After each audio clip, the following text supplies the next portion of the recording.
আওয়ামী লীগ সরকারের পতনের পর ছাত্র জনতার দাবির পরিপ্রেক্ষিতে এবার বড় ধরনের সিদ্ধান্ত নিল অন্তর্বর্তীকালীন সরকার। পুলিশ বাহিনীর হাতে চাইনিজ সাব মেশিন গান ও 9mm এর মতো না রাখার সিদ্ধান্ত নেওয়া হয়েছে। হিসাবে শুধু আর্ম পুলিশ ব্যাটালিয়নের APBN এর কাছে থাকবে।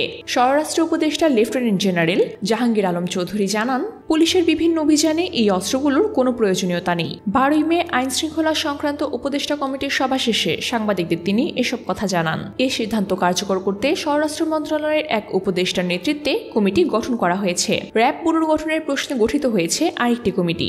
নাম, পোশাক, কাঠামো সবকিছুই পর্যালোচনার নির্দেশ দেওয়া হয়েছে অবসরপ্রাপ্ত লেফটেন্যান্ট জেনারেল আব্দুল হাফিজের নেতৃত্বে। এছাড়া এই সভায় ঈদের আগে পোশাক শ্রমিকদের বেতন নিশ্চিত করা, কোরবানির হাটে নিরাপত্তা এবং ভারতের পুশ ইন এর সম্পর্কে আলোচনা করা হয়েছে। বিজিবি মহাপরিচালক জানান, সম্প্রতি BSF 202 জনকে বাংলাদেশে পুশ ইন করেছে, যাদের মধ্যে রোহিঙ্গাও রয়েছে। বিষয়টি নিয়ে ভারত সরকারকে ইতিমধ্যে অবহিত করা হয়েছে।